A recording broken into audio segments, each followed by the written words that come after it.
오늘은 신구약 중간기를 다루는데 제목은 두 개의 평화, 두 개의 평화라는 제목으로 우리 하나님 말씀 함께 나누도록 하겠습니다. 원래 마태복음을 바로 시작하려고 했는데 이 마태복음 신약 시대를 시작하려면 반드시 이 신구약 중간기 시대를 짚고 넘어가야 되기 때문에 오늘 신구약 중간기 설교를 하게 된 겁니다. 원래 2주간, 최소 2주간 아니면 넉넉하게 하면 3주간 정도를 다뤄야 신구약 중간기 400년 동안에 일어난 일들을 우리가 다룰 수 있는데 오늘 1시간 만에 압축해서 이 신구약 중간기를 다룰 것이기 때문에 귀를 쫑긋 세우시고 여러분 졸지 마시고 좀 어려운 말이 나오거나 생소한 이름들이 많이 나올 것이기 때문에 개의치 마시고 그냥 들어두시면 됩니다. 중간기에 하나님께서 말씀하시지 않는 기간이었기 때문에 성경이 기록되지 않은 기간이거든요.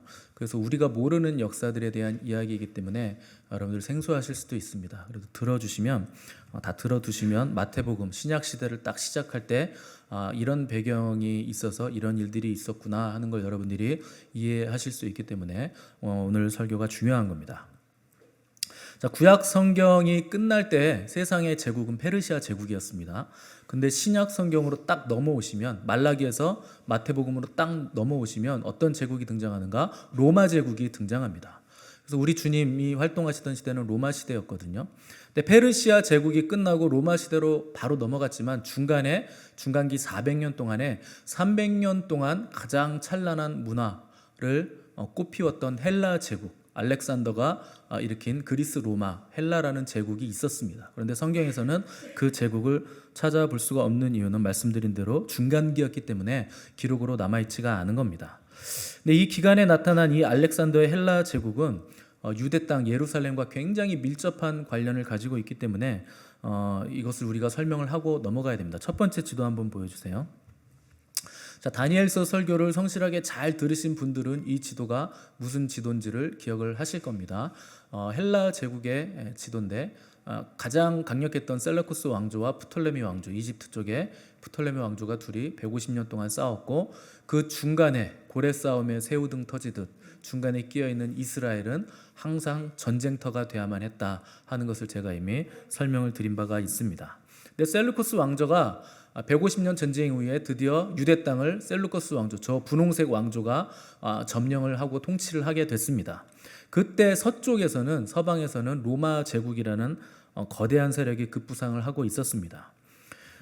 근데 이 로마가 세력을 확장하고 있을 때 저 헬라 제국 중에 셀루커스 왕조는 굉장히 경제적으로 이제 강력한 부유함을 가지고 있었을 때였기 때문에 이제 막 성장하는 로마 정도는 충분히 우리가 이길 수 있다 이렇게 생각하고 전쟁을 일으켰는데 어이없게도 저 헬라 제국 셀루커스 왕조가 로마 제국에게 무참하게 참패를 당하게 됩니다. 그러니까 로마가 이제 기가 살아가지고 우리가 먼저 쳐들어가자 셀루커스 왕조를 치기 위해서 서쪽에서 동쪽으로 진격을 해 들어왔고 결과는 로마의 대승으로 끝나버립니다. 이 전쟁의 패배로 인해서 셀루커스 왕조는 로마에게 엄청난 전쟁 배상금을 지불하게 됐는데 5천 달란트를 지불해야 됐습니다. 5천 달란트가 얼마냐? 우리 돈으로 2조 2,500억입니다. 이 전쟁 배상금을 저 분홍색 셀루커스 왕조가 신생 제국인 로마 왕조에게 로마 국가에게 지불을 하게 막대한 배상금으로 지불하게 된 것입니다.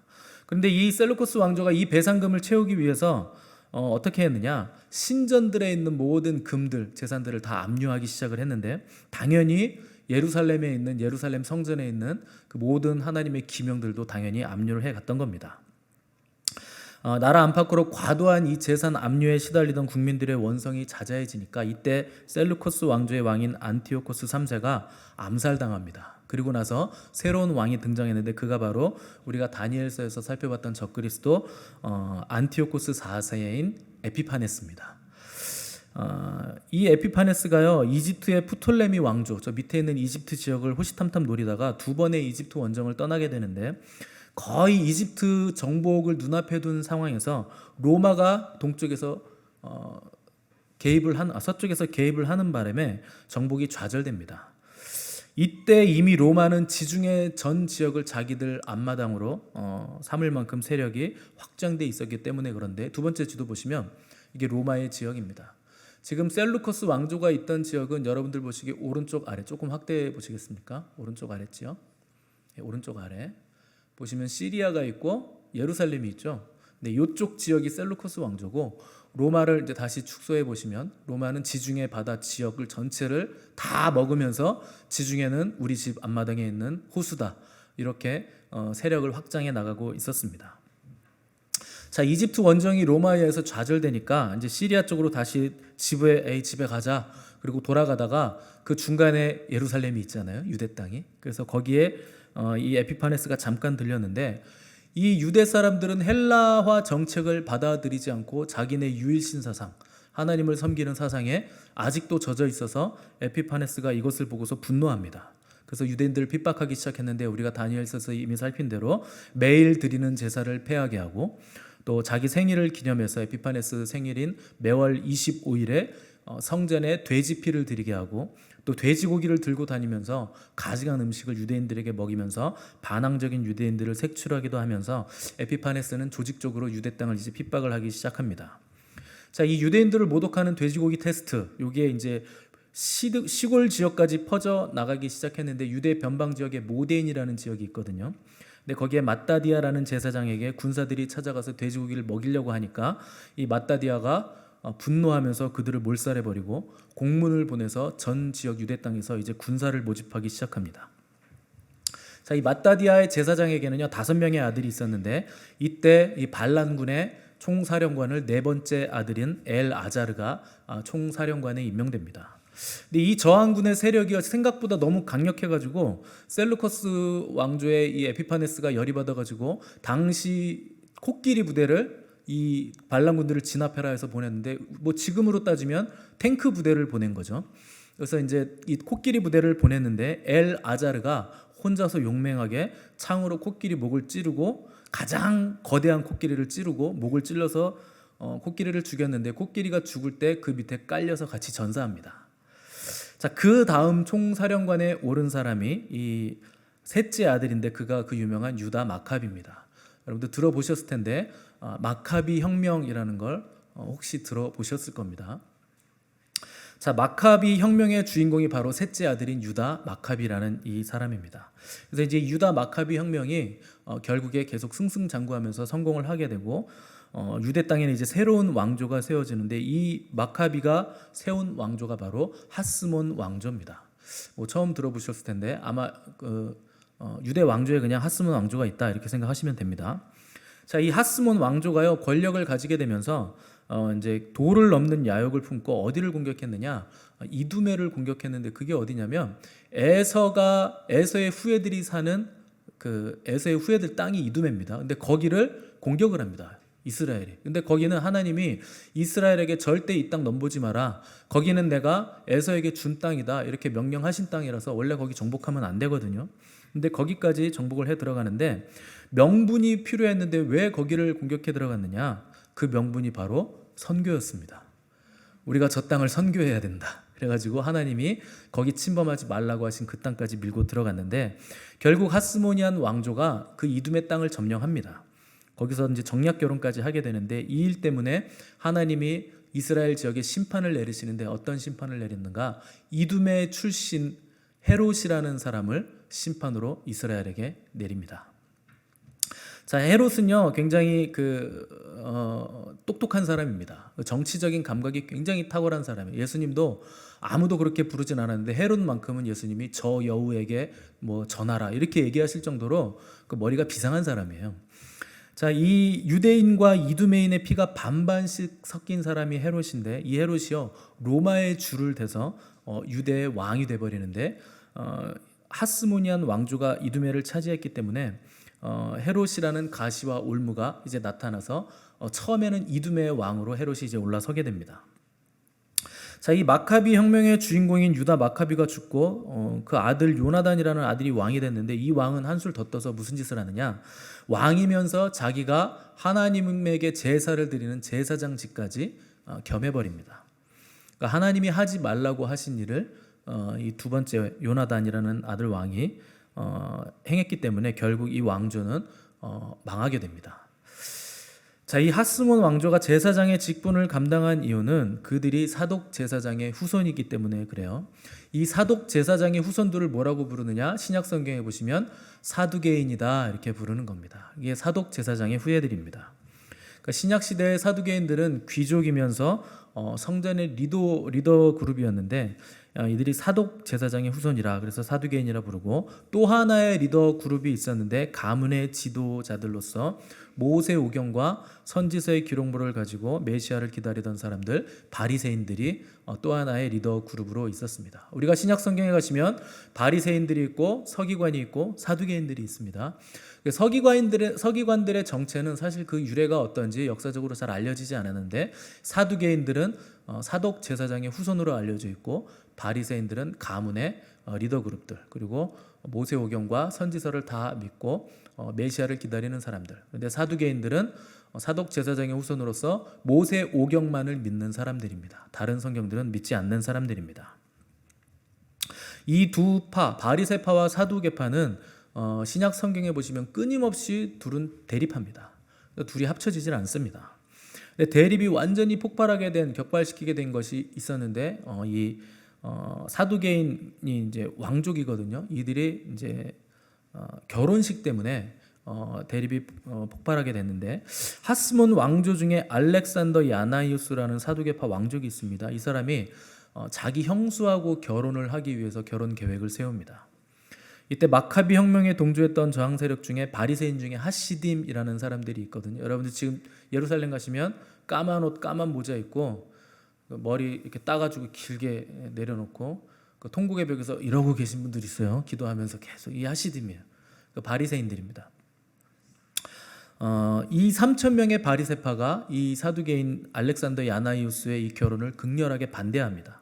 근데 이 극렬한 결혼 반대에도 불구하고 알렉산더 야나이우스가 결혼을 강행하니까 바리새인들이 그 결혼식에 찾아가서 올리브 가지를 막 던지면서 결혼식을 방해합니다. 근데 결국에 결혼은 성사가 됩니다. 근데 이 예식 후에 알렉산더 야나이우스가 하시딤의 주요 인사 800명을 잡아가지고 다 참수해 버립니다. 자, 이때부터 바리새인들과 사두개인들의 깊은 골이 깊게 파였고, 결국 화해의 길을 찾지 못하고 신약 시대, 예수님의 시대까지 계속 내려오면서 예수님 시대에 바리새인들과 사두개인들은 계속적으로 싸움을 하는 것을 우리가 볼 수 있는 겁니다. 자, 그렇다면 예수님은 사두개인과 바리새인 둘 중에 누구의 편을 들어주셨을까요? 둘 다 예수님 편이 아닙니다. 예수님 누구 편을 드셨는가? 세리와 창기들의 편을 들어주셨습니다. 오히려 사두개인과 바리새인들은요, 그 제사장 그룹이고 메시아를 기다리는 성경 학자들이고 성경을 가르치는 자들인데도 예수님은 그들을 인정을 안 하세요. 그들을 뭐라고 하셨느냐? 회칠한 무덤이다, 이렇게 표현을 하십니다. 오히려 세리와 창기들, 사회적으로 굉장히 억압받고 무시받는 사람들은 저들은 나의 친구라 이렇게 표현하시고, 지식인 그룹, 그리고 제사장 그룹, 성경 교사들, 이런 사람들은 회칠한 무덤이라 이렇게 표현하신 이유는 그들이 겉은 번지르르한데 속은 죽은 송장이 썩어서 나는 냄새가 나기 때문에, 그게 바로 회칠한 무덤입니다. 겉에는 썩고 회를 이렇게 발라서 깨끗한데 안에는 사람이 죽어 있어서 송장이 썩어가고 있기 때문에 주님이 회칠한 무덤이라 이렇게 표현을 한 것입니다. 그리고 이 둘은요, 서로 자기들이 옳다고 주장하면서 싸우는 겁니다. 근데 주님은 저들이 둘 다 옳지 않다 이렇게 판단을 내린 겁니다. 여러분, 우리가 싸울 때 서로 옳다고 싸우시잖아요. 그죠? 내가 옳지 않아 그래가지고 싸우시는 분 보셨습니까? 정치인들도 왜 싸웁니까? 서로 자기들이 옳다고 싸우는 거 아닙니까? 근데 여러분, 정말 옳으면 싸울 일이 없습니다. 옳으니까요. 옳은데 어떻게 싸움이 일어납니까? 옳은데. 정말 옳으면 싸울 리가 없습니다. 그래서 교회 안에서건 어떤 사람들이건 서로 옳다고 싸우고 있다, 그러면 둘 다 옳지 않구나 이렇게 보시면 됩니다. 옳은데 어떻게 싸움이 일어나겠습니까? 자, 이 바리새파와 사두개파는요, 이스라엘 안에서 유대 땅에서 서로 왕이 되기 위해서 권력 싸움을 하고 있었는데, 그때 로마는 뭐라고 있었느냐? 정복 사업을 한창 진행 중에 있었습니다. 그런데 정복을 하다 보니까 저 지중해 바다 보이시죠? 가운데. 그리고 저 바깥의 바다도 보이시고, 저 바다에서요 해적이 계속 출몰합니다. 해적이 많아요, 저 지역에. 근데 로마는 다른 나라들을 정복해서 먹고 사는 나라예요. 그래서 다른 나라에서 식량이 배를 통해서 들어와야 되는데 이 중간에 해적들이 계속 출몰하면서 로마의 식량을 다 강탈해 가는 겁니다. 처음에는 이 해적들이 뭐 별로 대수롭지 않다, 뭐 이렇게 여기다가 나중에 이제 로마 본토에 식량 부족이 일어날 정도로 해적들이 기승을 부리니까 급기야는 이 해적의 식량 약탈에 대응하기 위해서 로마가 이제 대책을 세우게 되는데, 로마의 당시의 정치 체계는 공화정, 원로원과 공화정이거든요. 그러니까 원로원하고 시민 협의체가 정치를 이끌어 나가는 겁니다. 근데 이 로마 원로원이 대책을 세웠는데 해상에서 일어나는 모든 일에 대해서 정권을 행사한 막강한 권력을 가진 장군을 파견을 하는 수밖에 없겠다. 그렇게 해서 보낸 사람이 바로 폼페이우스라는 사람입니다. 원래 로마의 공화정은요, 원로원과 시민들 협의체이기 때문에 한 사람에게 권력이 집중되는 것을 극도로 두려워합니다. 이 공화정 원로원 체계가 무너질까 봐 그걸 두려워하는 거예요. 근데 그런 공화정의 원로원들이 폼페이우스 한 사람에게 어떤 권력을 주느냐, 해상 72km 안에서는 절대적인, 네가 아무렇게나 해도 된다 하는 절대적인 권력을 줄 수 없을 만큼 로마의 식량 문제가 너무 심각했던 겁니다. 자, 이 해상에서 절대 권력을 받은 폼페이우스가 굉장히 뛰어난 능력으로 해적들을 소탕하면서 진군하더니 결국 시리아까지 합병하고, 시리아에 상륙해서 밑으로 내려오면 어딘가요? 시리아 밑으로 이스라엘이죠.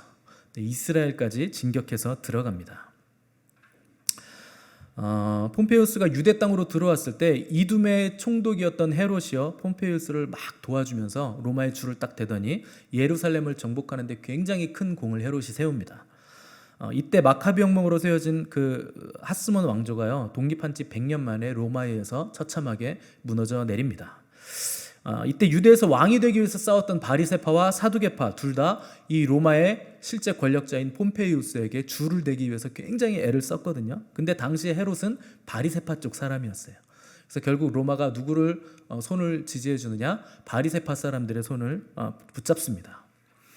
자, 그때 이제 폼페이우스는 유대를 차지하게 해준 헤롯의 공을 인정해서 유대 통치자로 바리새파의 힐카누스라는 사람을 세우는데, 그를 왕으로 세운 게 아니고 제사장으로 세웁니다. 그리고 누굴 왕으로 세웠을까요? 혁혁한 공을 세운 헤롯을 유대 땅의 왕으로 폼페이우스가 세워버립니다. 그렇게 될 수밖에 없었던 게, 헤롯이 워낙에 똑똑한 사람이고 정치적 수완이 뛰어나고 머리가 좋고 또 많은 공을 세웠고, 근데 대제사장과 왕, 이 두 가지 정치 체계를 가지고 있는 유대 땅에서 헤롯은요, 대제사장이 될 수가 없는 혈통입니다. 순수한 유대인이 아니었기 때문에, 이두메 사람이었기 때문에, 그래서 어쩔 수 없이 헤롯을 대제사장으로 세우지 않고 왕으로 세우고 바리새인 중에 힐카누스라는 사람을 대제사장으로 세워놓습니다. 자, 헤롯은 이제 로마의 세력을 등에 업고 유대의 왕으로 신분이 상승했는데, 그렇다고 대제사장인 힐카누스를 숙청할 수도 없는 이유가, 유대인들의 환심을 사려면 반드시 성전에서 일하는 대제사장이 필요했기 때문에 그와 함께 손을 잡을 수밖에 없던 겁니다. 자, 한편 해적들을 다 소탕하고 로마로 귀국하던 폼페이우스는요, 자국의 식량 문제를 해결한 영웅이었기 때문에 로마인들의 열렬한 환호를 받게 됩니다. 자, 그때 로마로 귀환하는 폼페이우스가 알렉산더 대왕의 망토를 두르고 로마로 입성하면서 이제 그리스의 모든 영광이 로마로 내려왔다, 이렇게 선포를 했습니다. 자, 로마로 입성한 폼페이우스가 원로원에게 요구한 게 딱 두 가지인데, 첫째, 자신과 같이 해적을 소탕한 4만 명의 내 부하들에게 토지를 분배해줘라. 이 사람들이 고생이 많았는데 이제 제대를 해야 된다. 토지를 분배해줘라. 그리고 둘째, 정복 지역에서 내가 시행한 모든 정책들, 내가 세워놓은 왕들과 총독들을 다 그대로 인정을 해줘라. 이것이 폼페이우스의 두 가지 요구였습니다. 근데 원로원이 폼페이우스의 이 요구를 거절합니다. 그래서 이것에 불만을 가진 폼페이우스가 로마의 불만을, 공화정의 또 원로원의 불만을 품고 있던 유력한 사람 두 사람을 끌어들여서 공화정을 좌지우지하게 되는데, 이때 끌어들인 사람이 첫 번째가 율리우스 시저, 두 번째가 크렉수스라는 굉장한 부자를 끌어들입니다. 자, 이 세 사람, pompe이우스, 율리우스 시저, 시저는 여러분 황제가 된 사람이죠. pompe이우스, 율리우스 시저, 로마에서 가장 부자인 크렉수스, 요 세 사람이 로마 공화정 정치를 좌지우지했던 것을 제1차 삼두 정치라고 부르는 겁니다. 세계사 시간에 졸지 않으신 분들은 로마의 삼두 정치 들어보셨을 겁니다. 두 번의 삼두 정치가 있었습니다. 자, 로마의 세 명의 머리, 그래서 삼두 정치라고 부릅니다. 자, 용맹한 장군 폼페이우스가 이제 공화정을 완전히 장악하니까 삼두 정치 중에 두 번째 머리였던 이제 율리우스 시저는 야만족들, 게르만족과 야만족들을 정복하기 위해서 갈리아 지방으로 원정을 떠나는데, 이 율리우스 시저가 갈리우스 지방에서 계속 승전보를 올리면서 약탈한 노예들과 물건과 식량을 로마로 계속 보냅니다. 그러니까 로마 내에서요, 시저의 인기가 폼페이우스보다 더 상승하기 시작합니다. 그러니까 폼페이우스하고 원로원이 갑자기 정치적인 위기감을 느끼면서 시저의 지위를 박탈해버리고 로마로 돌아와서 재판을 받아라, 이렇게 명령을 내렸는데, 로마로 들어올 때 시저 혼자서 들어와라 이렇게 명령을 내립니다. 이게 당연한 건데, 원래 로마는요, 정복 전쟁을 하고 군대가 들어올 때는요, 군대가 같이 들어오지 못하게 되어 있습니다. 다음 지도 보여주세요. 저기 보시면 지중해로 지금 로마가 둘러싸여 있죠. 저 로마 지도가 긴 그 하이힐 부츠처럼 생겼죠.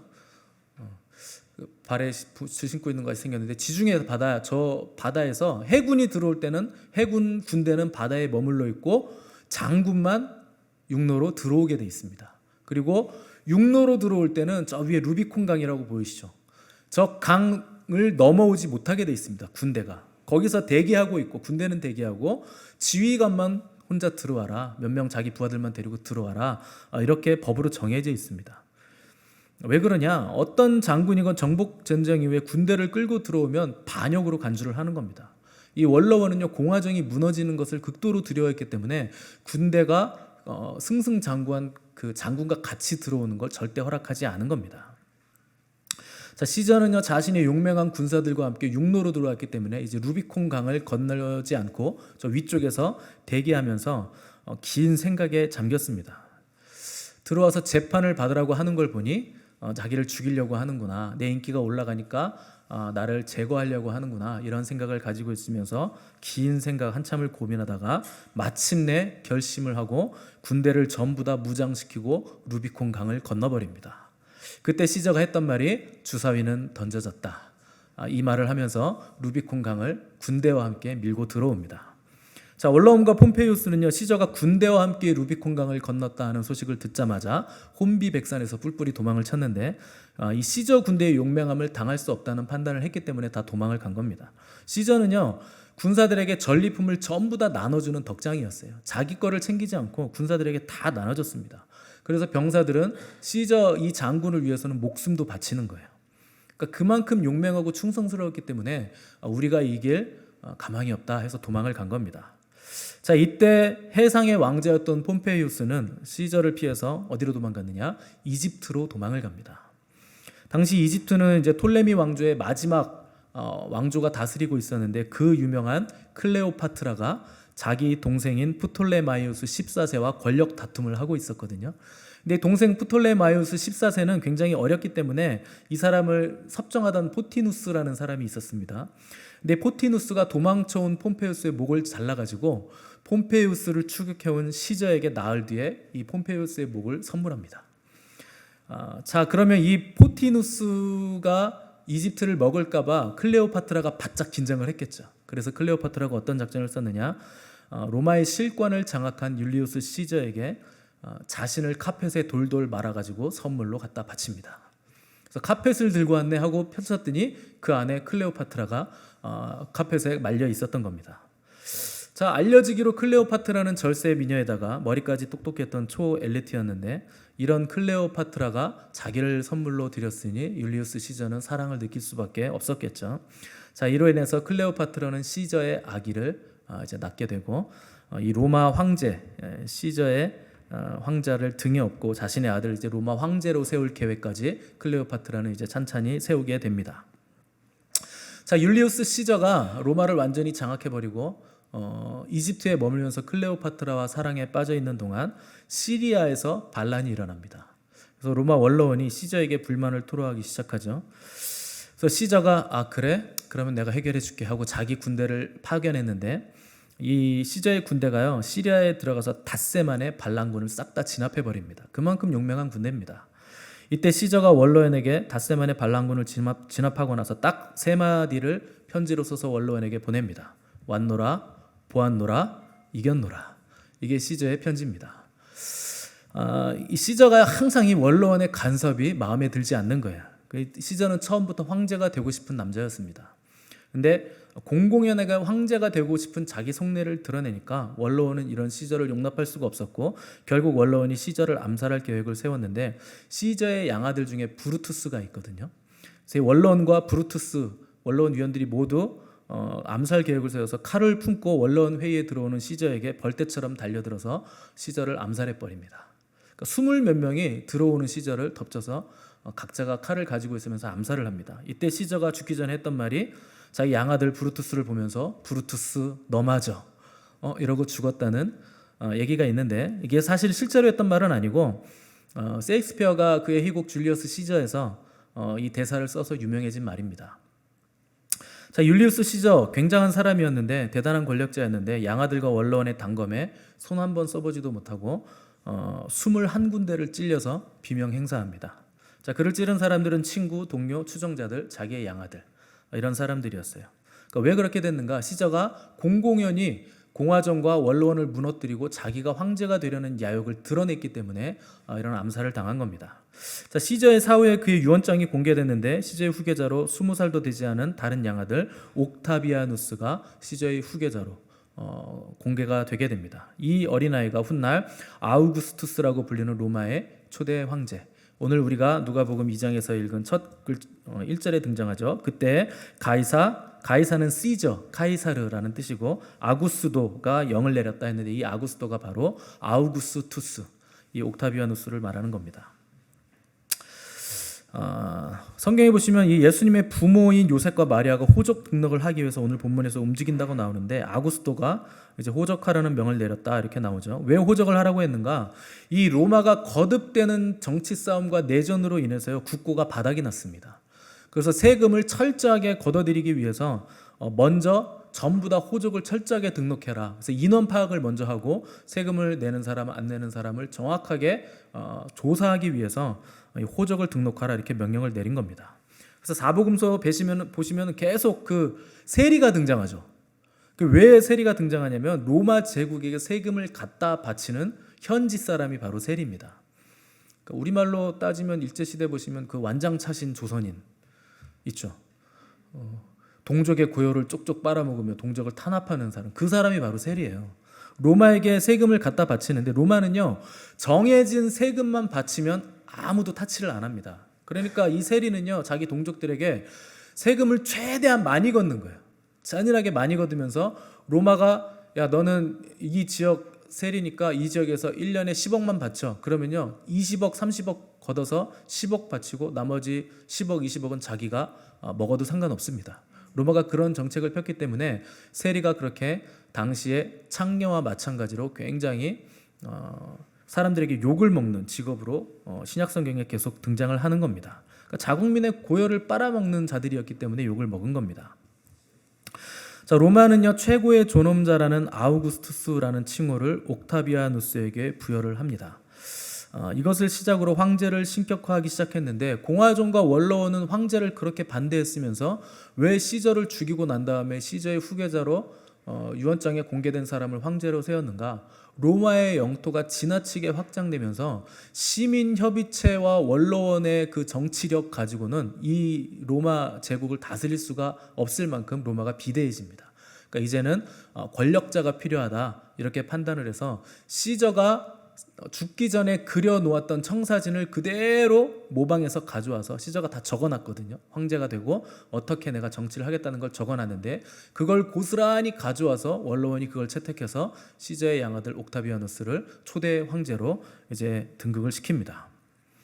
자, 이때부터 이 옥타비아누스 아우구스투스라는 황제를 초대 황제를 신격화하기 시작을 합니다. 그래서 시와 찬미와 노래들을 통해서 황제를 신의 아들로 추앙하고 이 아우구스투스를 통해서 로마의 참된 평화가 도래했다 하는 것을 노래로 시로 이제 막 짓기 시작합니다.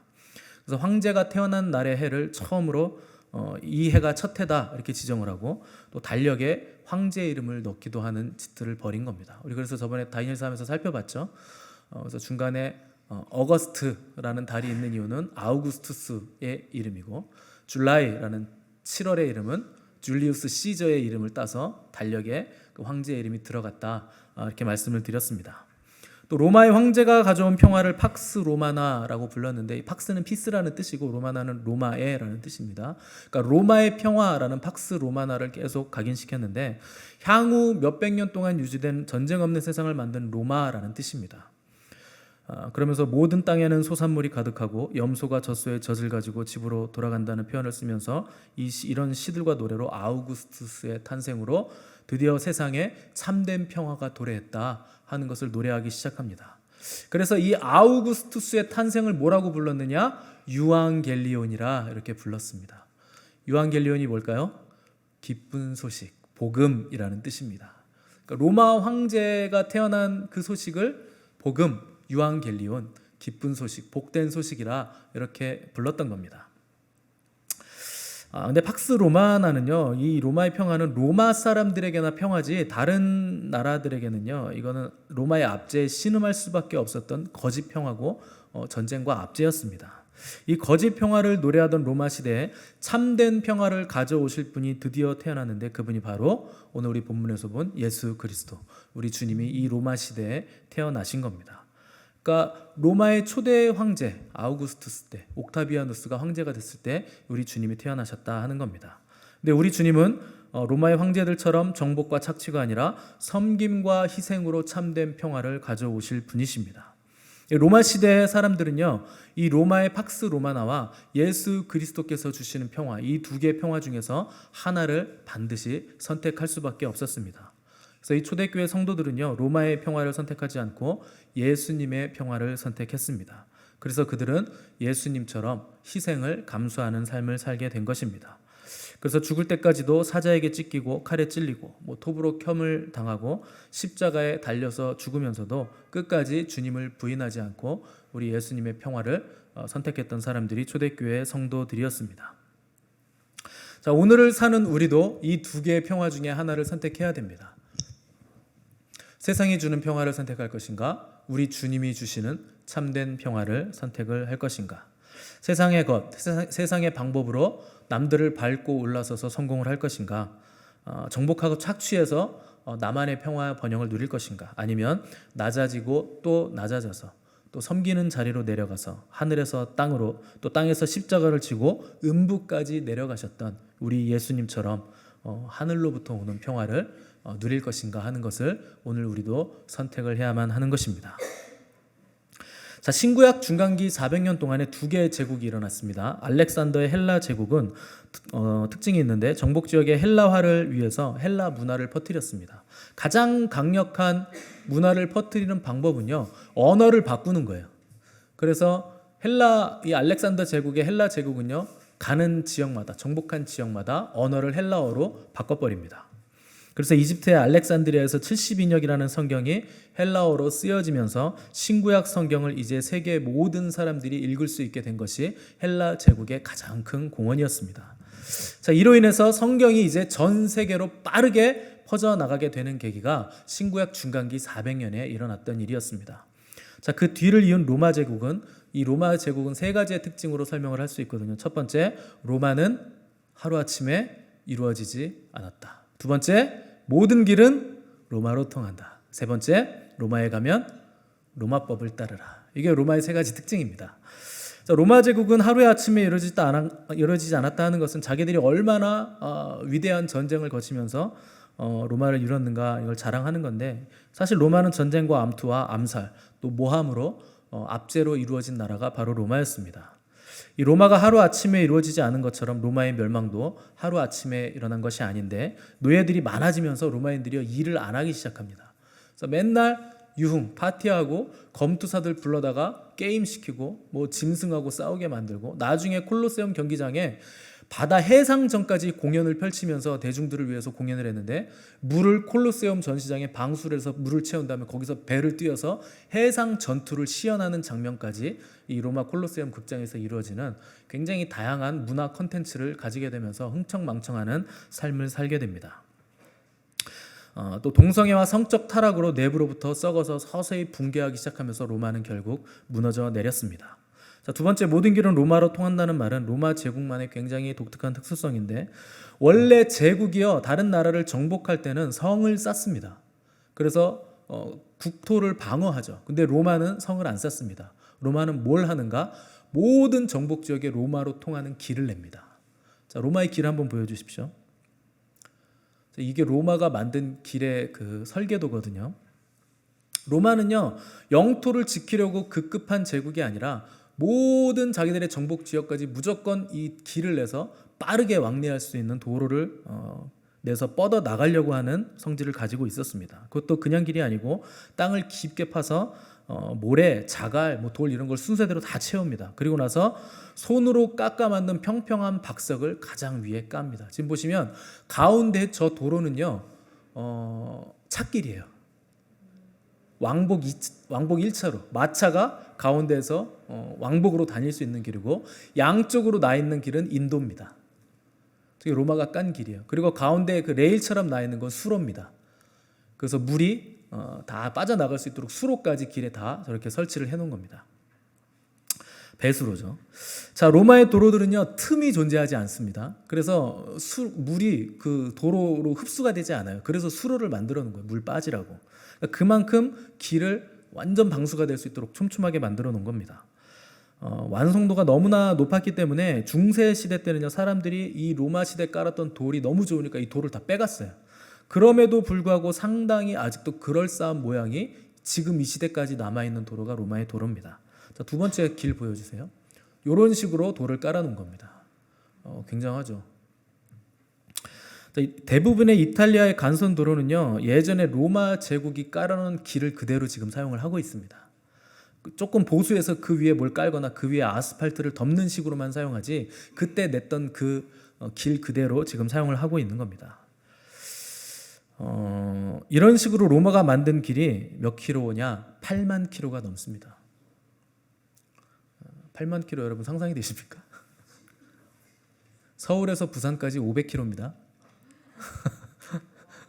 로마가 깔아놓은 저 길이 8만 킬로. 근데 저렇게 촘촘하게 완전 방수되는 아주 탄탄한 길을 도로와 인도 구분하고 배수로까지 만들어서 깔아놓은 게 8만 킬로였습니다. 자, 이 길이 어떤 일을 했는가? 이 8만 킬로가 넘는 길을 전 세계의 로마가 깔아놓음으로 인해서 바울이 복음을 들고 전 세계로 이제 다닐 수 있는 길이 완성이 된 겁니다. 그래서 사도 바울이요, 이 길을 통해서 복음을 들고 전 세계 열방으로 이제 전진해 나간 거예요. 자, 마지막으로 로마에 가면 로마법을 따라라는 말이 있죠. 로마 시민은 무조건 로마법에 적용되기 때문에 로마에 가서 재판을 받아야 된다 하는 뜻인데, 그래서 사도 바울이 체포됐을 때 사도 바울이 로마 시민이거든요. 나 로마 시민이다. 왜 너희들이 함부로 나를 판단하느냐, 왜 재판하느냐. 나는 황제에게 상소한다. 그래서 로마로 본토까지 가서 거기서 로마에도 복음을 전할 수 있게 되고 결국 복음이 전 세계로 퍼져나가게 되는 법이 이 로마에 가면 로마법을 따르라 하는 법의 결과가 된 것입니다. 자, 보통 사람들이요, 신구약 중간기 두 제국 기간에 하나님은 침묵하셨기 때문에 신구약 중간기를 암흑기라고 부릅니다. 그러니까 하나님 말씀하지 않으셨기 때문에 성경도 기록되지 않았고 아무런 일도 일어나지 않았다 이렇게 생각을 하는데, 사실 신구약 중간기 400년 동안 하나님은 복음이 전 세계로 퍼져나갈 수 있는 두 가지의 예비 역할을 해 놓으셨습니다. 첫 번째, 언어, 헬라어로 성경이 번역되고 전 세계 공용어가 헬라어가 되면서 전 세계 모든 사람들이 성경을 읽을 수 있는 준비를 하나님께서 헬라 제국을 통해서 맞춰 놓으셨고, 두 번째, 로마 제국을 통해서 전 세계 길을 깔아 놓음으로써 제자들이 복음을 들고 전 세계로 쉽게 걸어 나갈 수 있는 길까지도 깔아 놓으심으로 복음이 이제 신구약 중간기 400년 기간 동안에 퍼져나갈 수 있는 완벽한 준비 기간이 맞춰지게 된 것입니다. 그래서 신구약 중간기는요, 암흑기기도 하지만 복음이 온 세계로 전해지는 준비 기간이기도 한 것입니다. 그래서 하나님께서는요, 우리 눈에 아무것도 보이지 않는 그때에도 여전히 하나님은 하나님이세요. 그래서 하나님은 여전히 하나님의 일을 하고 계신 분이십니다. 그래서 우리 삶에 아무것도 보이지 않을 때도 우리는 신실하신 하나님의 역사를 기대할 수가 있게 되는 겁니다. 하나님은 우리 생각보다 크신 분이십니다. 그래서 우리 인생에 아무것도 보이지 않는 암흑기가 올 때도 우리는 여전히 하나님을 신뢰할 수 있고 그분을 의지할 수 있게 되는 것입니다. 여러분, 창조의 역사를 기억하시기 바랍니다. 창조는 언제 일어났는가? 땅이 혼돈하고 공허하며 흑암이 깊음 위에 있을 때, 깜깜할 때, 아무것도 보이지 않을 때, 정말 암흑기구나라고 생각할 때, 정말 혼돈스럽구나, 뭐 보이는 게 아무것도 없구나라는 그런 생각을 들 때, 그때가요 하나님이 창조의 기적, 그 역사를 베푸실 수 있는 가장 좋은 재료가 되는 겁니다. 그것이 바로 무에서 유를 창조하시는 하나님의 창조의 기적입니다. 이런 상황에서 창조의 역사가 일어났다는 것을 기억하시고, 저와 여러분의 삶의 여정에서 만나는 깊은 사망의 골짜기에서도 하나님은 하나님의 일을 하심으로 반드시 아름다운 꽃을 피워내신다는 것을 끝까지 믿으시는 저와 여러분들 되시기를 간절히 바랍니다.